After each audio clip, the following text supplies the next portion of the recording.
Hey everybody, it's Master Gallengeist here, bringing you my Borderlands video game series perspective. Yeah, Borderlands 2. Now I have recently finished Borderlands 3, and then I played the pre-sequel. Now granted, those were digital.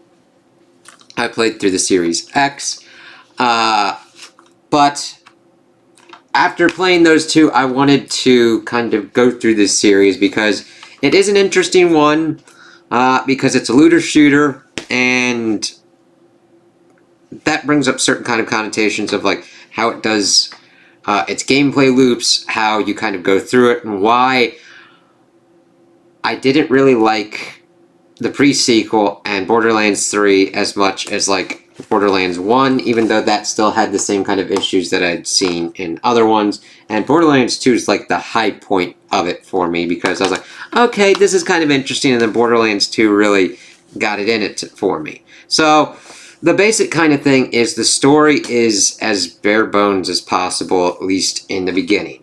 You are a vault hunter. You pick through 4 different kind of classes. You got Roland, who's more of the kind of soldier kind of dude. You got Mordecai, who's kind of a sniper with like this bird thing. Lilith is a siren who's got crazy kind of psycho telekinesis kind of powers, but more along the flame lines. And Brick is a dude mainly with kind of fists and everything. So it's pretty much in a post-apocalyptic kind of world with Pandora, where like corporations are like, let's go mine some shit and then just let people that do their shit. We got bandits and all that kind of stuff, and you just go around doing quests and trying to acquire better and better loot, so that way you can be more powerful and just be more effective at playing the game. And that can work to a certain extent if you keep getting better kind of guns. A thing that I started kind of finding, especially in the pre-sequel and Borderlands 3, is that I really wouldn't find guns that were better or had the kind of things that I would need for my certain playstyle. So the kind of downside is that you're trying to constantly, throughout all of these games that I've kind of played, figuring out what new weapon you can utilize that makes you stronger but doesn't completely fuck you over, where it's like, yeah, I haven't been using sniper rifles, but this is the kind of best kind of weapon I've got at the moment. So, I mean, granted, it's nice to change up and experiment, but if it comes at the cost of, like, you have this gun that's able to do these crazy kind of effects, like scatter shot around the arena and do more kind of damage or something like that. Now, granted, those are usually the more kind of rare, uber kind of tier kind of gear. It kind of completely fucks with your flow, especially if you're doing stuff as a solo player, because you can do this co-op with up to 4 players. You can fight and everything like that. You can fight cooperatively. You can duel them. Also, the thing is that you get various different kind of DLCs at certain kind of bits. Now, granted, I don't know if I played any of the DLC with Borderlands 2, but I'd usually then wait for certain kind of additions to then get all the DLC to kind of like roll through them. That actually brings up one of the kind of sticking points that I had with 3. I got the Ultimate Edition, so that way I had pretty much all the DLC. However, there is this one giant kind of gameplay flaw. I'm going through and I'm like, okay, these exclamation marks are kind of quests or whatnot that I can do. I accidentally did a quest that was DLC that spoiled stuff for the story and locked me out of being able to like go do other DLC to level grind myself up to do things, and I'm like, I'm not going to do that. Like, I didn't know. The thing is, it pretty much was like the raid endgame boss. It's like Krieg's clusterfuck, or kind of like mindfuck kind of thing. And I'm like, wow. And that's the thing. I didn't know about that beforehand. I'm like, oh, okay, this should be a quest that should be able to work for me. And it's really kind of weird game design of being like, I don't have the good enough gear to kind of get through this to go through it. And I'm like, I'm not going to spend the time to like grind. Like, I've playing through this series, now granted, I haven't replayed 1 and 2, but having played the other ones, the grind and gameplay design don't really change that much. Now granted, they do introduce certain kind of things, but a thing that I noticed in the first game was transversal. It's like, oh my god, sometimes you just have to walk around to try and get to a spawn point or try and get to fast travel. And 2, it was a little bit better. The pre-sequel, which I just was the one that I recently just played, that's the one that drove as the catalyst for this. You're on the moon dealing with Hyperion and helping pretty much Handsome Jack do some retcon stuff so that way you understand why he's the villain he is in 2, which incidentally enough made 2 worse to me, because Roland and Lilith evidently knew him from beforehand. Now granted, it's been a while since I played 2, but I was like, I thought that they really didn't have much interaction here, and that I've never had an instance, like certain times you get prequels that fuck up certain kind of things. It's like that kind of fucks around with the lore, characters, continuity, all that kind of shit. It's really kind of a rare instance for a pre-sequel, which is a prequel that is in between games to lead to number 2, to kind of do that. So, congratulations on that. It just, I wasn't interested in the story. I understood that Jack was trying to get control of the Hyperion thing and stop this one woman from blowing up the moon for whatever kind of reason. And it linked her up with like the Iridians, which are this long lost kind of race that have all these vaults and technology and uber kind of materials that pretty much the corporations and other kind of people and bandits are trying to get at. The Crimson Raiders and Sanctuary and the Vault Hunters. Vault Hunters are going for the loot and the lulz pretty much.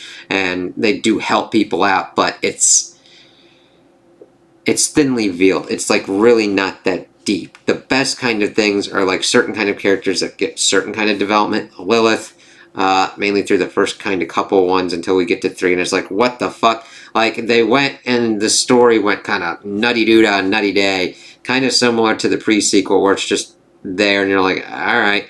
Pre-sequel is the one that I dislike the most because of the onerousness of the gameplay design of you have to make sure you watch your oxygen. Movement on the moon is just, oh god, it's just arduous to me and tedious where you're jumping around and trying to get to certain kind of places and trying to institute your fast travel is just like, oh my god. Like, there's being in the game world and being able to like luxuriate what's going on, a la kind of The Witcher 3. Witcher 3, you can at least fast travel to certain different kind of places and it's not kind of tedious. It's like, oh, okay, I'm in the environment, I'm soaking up the atmosphere and everything. I don't get that when I'm doing this in Borderlands. Borderlands, I want to get to my objective in at least a reasonable time, and I feel like certain kind of gameplay decisions, especially in like 1 and in the pre-sequel, stop me from that. So I know this kind of seems all over the place, but there's certain kind of things that are key core to the gameplay design that kind of muck with my kind of enjoyment with this series as a gamer. Now granted, I like looter shooters. However, what gets into the kind of effect of like turning me off of them is when it is gameplay made to make you spend the maximum amount of time in a game rather than like being it on skill or being just a fun kind of thing, an experience and journey to go through. When you're doing a looter shooter, you want to get more powerful, you want to be able to feel like you're progressing and your time is not being wasted. That is part of the reason why the genre of the looter shooter gets such kind of passionate kind of fan bases where it's like, okay, this was really kind of cool, I spent all this time, I got this really kind of cool gun, and it really gave me more enjoyment in the game. But if what you're trying to do as the developer is make them spend as much time as possible, you fuck with the random number generator, the RNG, of how long that could take. I could be lucky and I could get a gun from a boss drop after I've gone through this story and gotten myself leveled up and geared up with whatever Vault Hunter I want, and yeah, I got it one and done. Similar to kind of a Destiny thing. Or I could play hundreds of thousands of hours and still not get it. That is not a failure on the player's part of skill, determination, none of that. That is taking that out of their hands. That is what I hate in that kind of game design. That is why I've kind of started to transition out of those kind of gameplays. That's why Destiny and Borderlands have just been like, I find a stopping point. And I'm just like, because I kind of wanted to know more about the characters in the world, especially because of Borderlands 2. Borderlands 2, they effectively had a great antagonist of Handsome Jack who wanted to pretty much fuck over Pandora, take over the stuff of the Iridium Vault, and you really felt like you had a back and forth between them with whichever character you picked and whatever style you were going on, and you felt within this world. You felt like you were with Claptrap as you're getting towards the end. He's like, stairs, no! Claptrap, one of my favorite characters because he is just a crazy, insane little robot bastard, and I like him throughout all of the series. It's like, yeah, he just says weird shit. They're able to, like, make him work out pretty well. Moxie's an interesting character as well, running her bar and doing everything that she can to make sure that everybody's working out all right. Lilith, I liked having her grow from being a playable character to being a really good NPC that then unfortunately gets pretty much shit on in Borderlands 3. It's like they make all these choices to just fuck over whatever they were trying to do. And they couldn't really echo the great kind of villain that Handsome Jack was. Now, don't get me wrong, the twins are a great commentary on live streaming and are annoying as shit. They are executed very well for being annoying fucking live streamers. However, the thing is, you have to understand something. When you're doing a game, this is going to be many kind of hours, especially with how a looter shooter is designed. They wear thin very fast, and it's just like, oh, sweet God, this is... Alright, how are we going? How are we going? Because the interesting thing is, even though in Borderlands 3 you go to different worlds, because most of the rest of the series, Borderlands 1 is on Pandora, Borderlands 2 is on Pandora, the pre-sequel is on the moon. Borderlands 3 goes to other kind of worlds, and it feels the smallest of them. Like, you can tell you're just in the maps. You're in the Sanctuary ship. You go to another place. It's like boop, boop, boop, boop, boop. They could have just been on Pandora with different kind of environments and whatnot. It just feels small. And it's just onerous. And the gameplay design doesn't really go that far. Now, I'm not saying that everything needs to be reinvented here. But the quest design pretty much stays the same.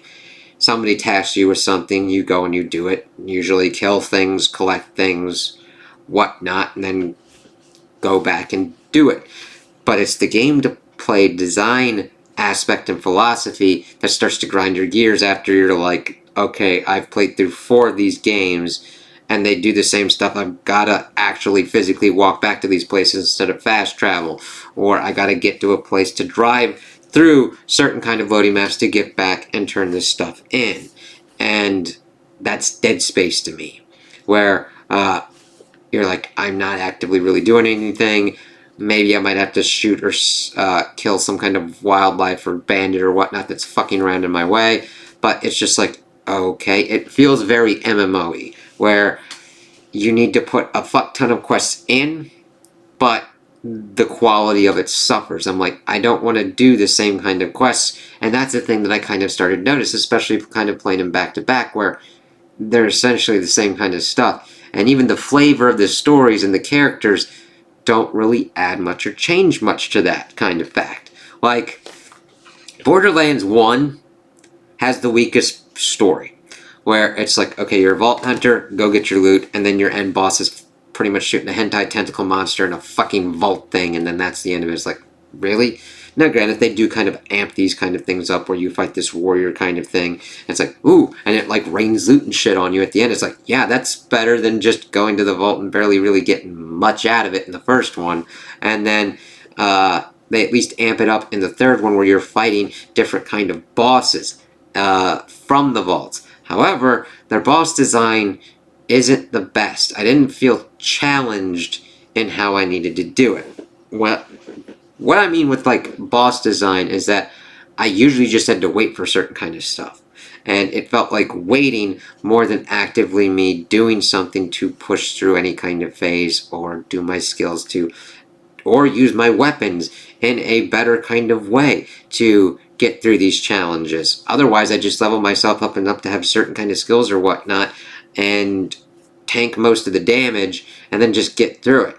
It's gameplay design that I've seen in other kind of games before and gone through, and I think as a gamer, you reach a certain point where even through either a series or a certain kind of genre of game, you go through and you find out they're like, okay, this is doing the same kind of stuff, and then you're trying to look for differentiating factors. Story, characters, which they can be different, gameplay loop. Like, I would not get bored with Halo because the gameplay is fun to me. I could play it for thousands of hours and it's still going to be fun because I can figure out how to go through certain things. I go through certain kind of story beats and character moments, and it keeps me engaged. These, it's not complete copy and paste, but they don't do anything to really change up as much of the design as it needs to be done. You get a little bit of the flavor and you're like, I don't really care about these characters. It gets to a certain kind of extent, especially in the pre-sequel. I didn't really care about any other characters outside of like the ones that I'd seen of like the different Claptrap models, Moxie, seeing Jack's descent into being just a complete and villainous asshole, and then most of the other ones were pretty much forgettable. Borderlands 3 at least had the advantage of having Sir Hammerlock, Moxie, Ellie? Yeah. And the rest of the group, Lilith, on board.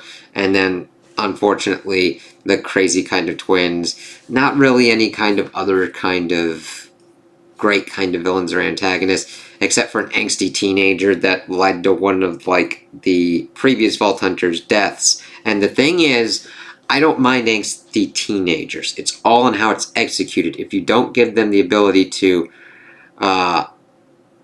reflect on their actions, understand what they did or whatnot, and just kind of like put them full bore, oh, this is what a teenager's like, that character is going to become annoying really fast, and they are going to become more of a detriment to the story rather than what you're trying to achieve with them. Because teenagers and teenage angst and trying to figure out who they are as an adult are very good story kind of beats and elements to do, because you either have someone that's an angsty little asshole that tries to be bigger than they are and then either grow into their confidence or get shot down and then build themselves back up, or you get those kind of ones that are timid and shy and not really that confident in their actions and then being put in the situations where they have to rise up and either succeed or fail, and how they kind of deal with that, and understanding how those repercussions can come from them as a character as they grow older. That's fine. But if all you do is like the stereotypical, oh, you're an angsty little fuck shit, that gets pretty bad. That's like when your villains are just angsty live streamers being assholes. It's the one-dimensionality of it where it's just, oh, this is the stereotype, this is the archetype, deal with it. But that's kind of how these games are, because they give you more the breadth of the content rather than the quality. Though granted, I believe that Borderlands 2 hit the best of both worlds kind of instance, where you got kind of that quality, you got that groove, you got the gameplay elements to kind of work into a nice kind of manner. Because I played as Zero, the kind of assassin one, which I normally don't. I normally play as the tanky kind of soldier titan-esque kind of one. Titan from Destiny is kind of like the best kind of one that I can explain it to, where I kind of go through, try and tank, heal, do some kind of stuff. Even though normally I would probably tend more towards the healer cleric kind of role. In this one, I'd usually go for the kind of ones that would be kind of different with their kind of survivability. However, being a solo player, has to change up the way you play these games, because you don't play towards your gameplay strengths, you got to play towards survivability. So like in the pre-sequel, I played as Timothy, Handsome Jack's body double. In 3, I played as Mose because it I researched it and saw that that was the best one for like solo play. It just happened to link up that she had access to pretty much a mech that could like kill shit and everything. And I'm like, yeah, that'll work for me. So that one actually dovetailed nicely into my own kind of way, even though since playing this series, since I played as Mordecai, I played as Zero, and then Timothy, I would normally probably have played as Flack, or like the cyborg dude that's got the more of the kind of, I would say, roguish kind of qualities, which I typically never really play in those kind of like archetypal kind of games. But the thing is, the world and everything has potential, and it's just bogged down by gameplay decisions that baffle me. And 2 was like that best kind of one where I'm like, alright, I just had fun with it. And I was into the story, I was into the characters, I didn't notice the gameplay design as a detriment at first. Now granted, I had more time back then to probably do that. Now, I value my time more. And granted, that's what happens when you get older. You know what kind of games you like to play, and what's fun and what's not. And playing through those 2 to understand them, like, it's just like, oh, you just want me to continuously kind of play through these certain kind of things and do these weird kind of quests that, God, the ones that have like time limits that are just like, whatever. I don't necessarily hate time limit ones. It's again how it's implemented and executed that you have to see how it works out. So like, especially when it's then, okay, I failed the mission, so then I have to go back, see if I can, how I need to like restart it. It's just like, especially with certain kind of modern quality of life ones in other games where it's like, okay, come on, that's a little bit better, let's kind of do this. That's why I'm always interested to see like remakes and remasters with different kind of effects with those kind of things, because certain kind of quality of lives can help older kind of games feel kind of different, maybe play kind of different, and maybe be a little bit more fun for you. Like certain kind of Resident Evil ones. Now granted, I have not played the original ones.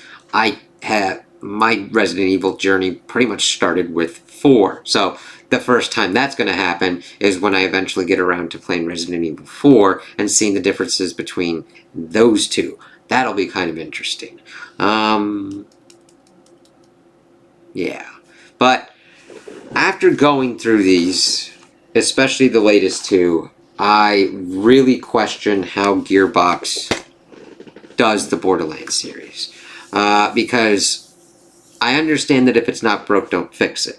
However, after a couple kind of games, you should get into a kind of groove and be like, okay, how do we make it so that way quests are interesting and intriguing and really pull you in?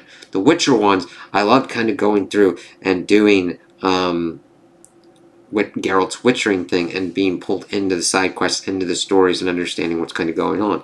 These I just did for experience to try and level myself up so that way I could take on the next kind of thing and beat the game.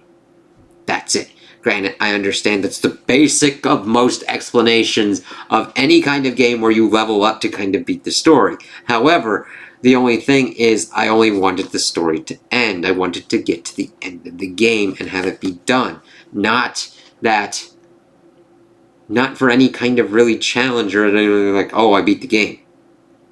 Like any kind of other one, like Persona, Final Fantasy or whatnot, which I gotta beat Final Fantasy IV. I've got that for the DS, but that one's a good one.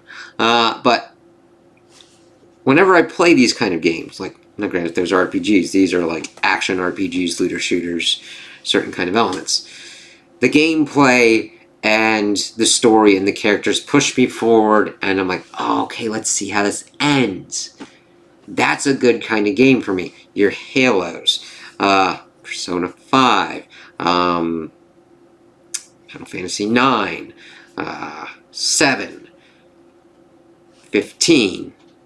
Now, granted, 15 has its issues. I will be doing a Final Fantasy kind of one at a certain kind of point as well, because I have a lot to say on Final Fantasy as well as a series and going through and my rankings on those. These I would pretty much put up, even with the gameplay changes, I'd probably go like 2, 1, 3, and then the pre-sequel. Granted, that's just if you ask me right now, and then I would have to kind of like go and understand my kind of ranking. I definitely understand people disagreeing with that. And you'd be like, even with the gameplay changes and the quality of life stuff that you have in 3? Yeah, because the characters and the story are enough to pretty much just make me go no. And the pre-sequel is like everything game design wise, character wise, story wise, just like no.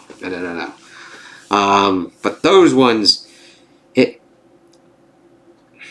What I've come to understand and why I like to talk about series like this and do these kind of perspectives are they get me to understand what I like about games and what I don't like about games and how to try and articulate that. With these, I do not feel that the Borderlands series, at least in its current iteration, respects the time of the people involved. Like they want you to do all these different kind of things with these quests that are just pretty much the same that we've kind of gotten before, where if you're a veteran of the series, you're like, oh god, like you'll get maybe a nostalgia hit after a couple of them, but then you're just like, this flavor is the pretty much same as the last flavor. What the fuck, man? Any a little bit better? And that's where you get your kind of fall off. And I completely get it. It's the hardest fucking thing to have a video game series and to be able to understand what to keep that's his core thing of the series and how to change it up just enough so that way a newbie's interested in it and a veteran's not bored shitless. Final Fantasy and Dragon Quest keep the same kind of cores of their gameplays and then change up settings, characters, new kind of stories, new kind of worlds. It's interesting that I went for those to kind of see what's going on and see how it kind of works out. That's kind of the detriment that kind of happened with Halo of going from a studio and trying to make a studio and not understanding the core of what makes Halo. Then, incidentally enough, I would also include Bungie in that kind of effect because then they try and make Destiny and they don't understand what makes Destiny Destiny. And that's a weird kind of thing because I think by the end of Destiny 1, I thought they had a solid kind of grip on what was going on. And then 2 happened, and everything I hear from it later on is like, oh my god, what the fuck's kind of going on here? Like, again, I get it. You're trying to make a live service game, and that's even harder. This tried to kind of do that as well, but not to Destiny's extent, because a lot of people kind of put them, since they're in the looter shooter, and just kind of go about. But you have to be careful with how you do it, because otherwise Borderlands falls into the whole effect of, yeah, you try and do some elements, they don't really kind of work, and the flavor is still the flavor that you've done before, and so why don't I just go back and replay the thing that I liked before? Which I never really thought about before. It's like, yeah, I don't really replay games that much, especially good ones that I really like, unless they're kind of short enough to kind of go through and do that kind of thing with, kind of like your Halos and whatnot. Because you're just able to kind of go through them and just have a kind of good time. These, and when I'm doing these perspectives with certain kind of ones to kind of play through, and I only really do them if they're like vastly enjoyable. Like I'll be doing one for like Persona 5 Royale, like I'll have played through that game 3 times, twice on PlayStation, but I want to play it also on Xbox to be like, hey, motherfuckers, I like these kinds of games here, but also to refresh myself on certain kind of things.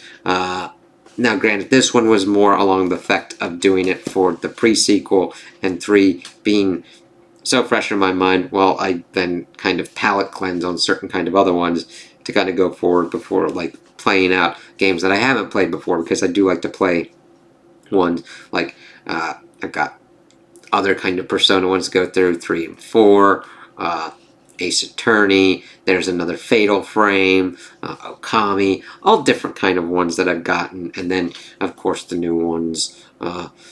Hopefully, Final Fantasy 16 comes to Xbox at a certain point, but I do want to play that game at a certain point because it looks interesting, and I'm into Final Fantasy. I just don't like the shit around it. Okay, I know that's kind of weird, but it kind of links up to,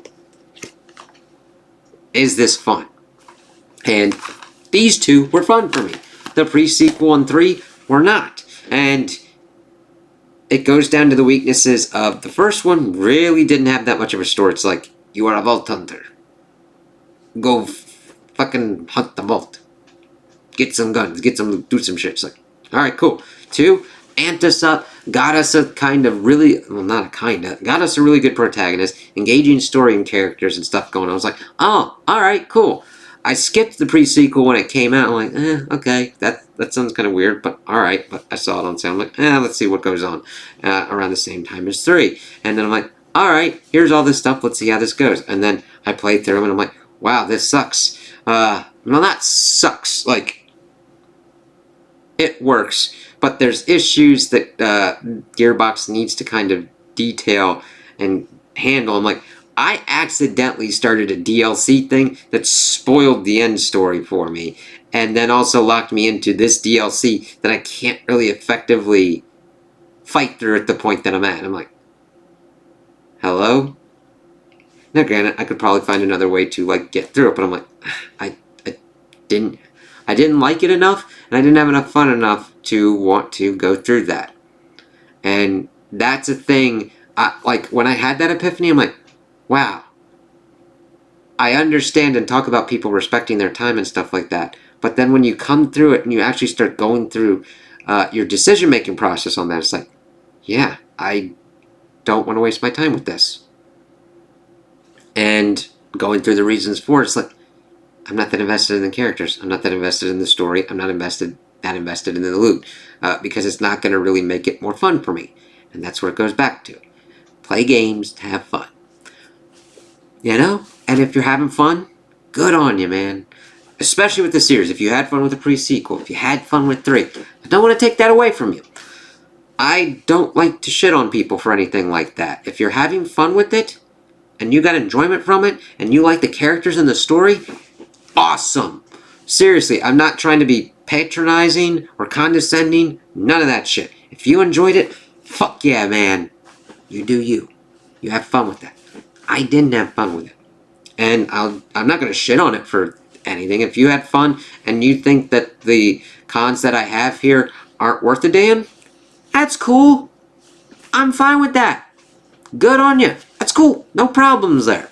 I just want to talk about why I didn't like this. See if that kind of lines up with other people. If there's other kind of perspectives out there that could change my mind on any of that kind of stuff. Or maybe I'm just like, okay, I get why you like that, but I'm just good with it, man. I got other games that I'd like to look into and play. And that's why I do these kind of things. And then to have the discussion and talk about it. So, would I recommend the Borderlands series? Strangely enough, normally I'd probably be recommending the newer kind of games, because normally they'd have quality of life improvements, better kind of gameplay designs or whatnot, but I would actually recommend Borderlands 1 and Borderlands 2, and not the pre-sequel, and not Borderlands 3. Like, find other kind of games to have fun with, in my opinion, because the story and the characters don't really bring you in enough. I love Claptrap, and the third one, no real kind of issues on him on that. I'm just like, yeah, if you want to like kind of like go through it just for Claptrap, and Claptrap's your main guy, go for it. I would definitely say on that, but I'm pretty much done with this series at this point. Even if they do introduce a 4th one, it would have to get really good reviews, really good story, really good characters, and at least some kind of changing up in the game design plot. Like, there's definitely different kind of ways to be able to do this. Like, gaming's been around for so long. There's got to be some kind of changes for how we can do quests and everything. I'm not saying that we should just have a complete pacifist option where it's like, hey, you did it, you clicked the button.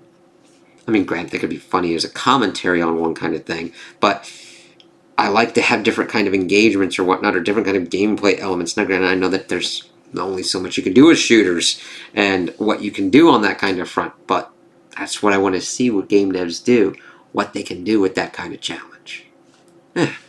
So, those are my opinions on the video game series. Tell me what you guys think in the comments below. If you liked it, if you didn't like it, if you agree with me, if you disagree with me. Also, like and subscribe, and I hope you have a good day.